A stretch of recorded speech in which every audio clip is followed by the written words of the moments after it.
So here I am with you at your parish mass on the conclusion of our assembly. It's World Mission Sunday. It's wonderful that we should conclude our assembly on a World Mission Sunday because it's all about mission. I mean, the church is not a sent-in people of God, it's a sent-out people of God. If our assembly just makes us more and more introverted, if I could say, inward-looking, then there's a lack of spiritual and missionary zeal, and the assembly will come to of no spiritual good. But a missionary church is the opposite. It sends us out as Jesus commanded us in the Great Commandment to go out to the whole world.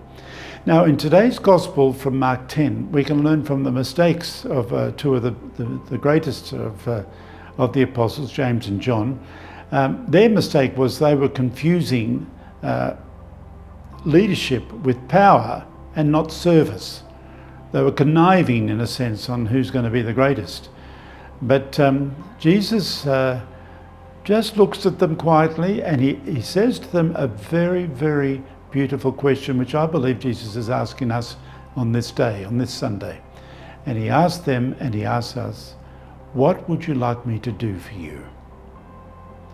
Already Jesus knows what he wants to do with us, but there's the politeness of the courtesy, the hospitality of Jesus, waiting for us to say the Marian yes.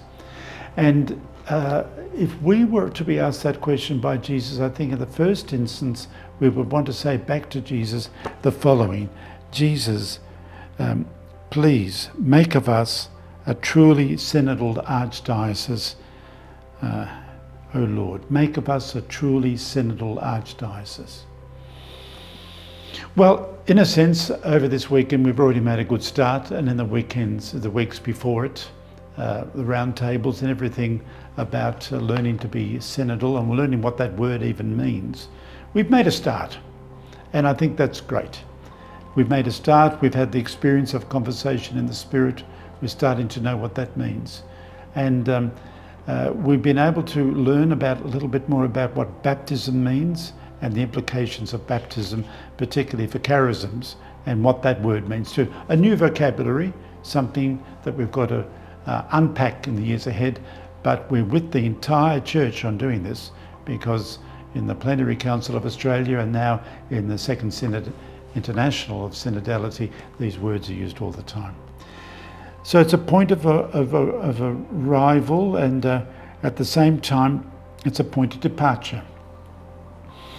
So it's a point of departure in the sense that, the convergences, the commonalities, the divergencies, the areas of special interest for us later on, we're starting to gather them together. So on this point of departure, we ask Jesus again, we offer him a second response to his question, "What would you like me to do for you?" And we say back to Jesus in this area, "Make of us, O Lord, missionary disciples." Make of us, O Lord, missionary disciples.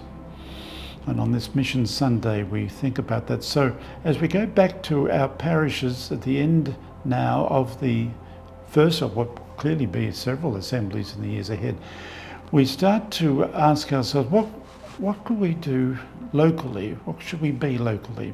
I suppose in my way of expressing it is that how can every parish, every school, every community, every religious order, every movement of the Holy Spirit, new ecclesial community, how can we be a missionary community? How can we develop a culture of synodality? How can we become schools of synodality?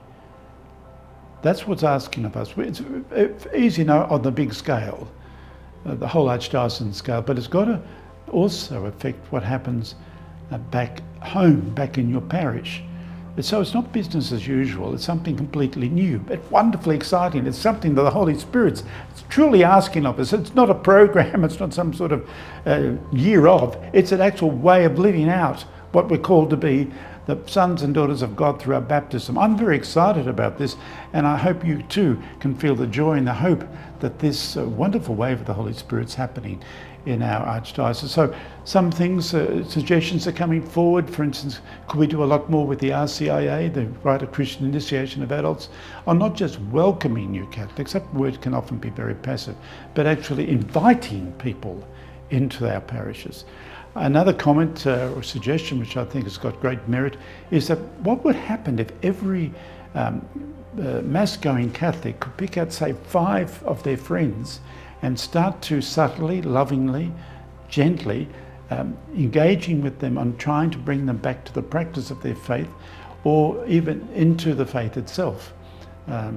Anyway, these are suggestions that we could think about. But how can we, in our parish, be able to find out the baptismal and charisms of our people and bring them together? We have now an interim diocesan pastoral council. I call it a discernment council, so that we can all working together on this to sort of see how the individual parishes and schools can also work in the full organic unity of the Archdiocese, and that's something that I'm looking forward to working with you in. So as we move on now, let us think about next Sunday, where I invite you to join me for the Marian procession at Goulburn. And here we can thank Mary and ask Mary, who's the great light of Christ, the moon. She reflects the sun, S-O-N, S-U-N, of God into our lives, so we too can become very Marian in our approach and ask her protection and intercession on what surely is a wonderful new chapter in the longer chapter of salvation history in this Archdiocese. Thank you so much, and thanks so much for those who have helped over the last week or so and the months beforehand, and in anticipation, thank you for what you will be doing in your own parish community.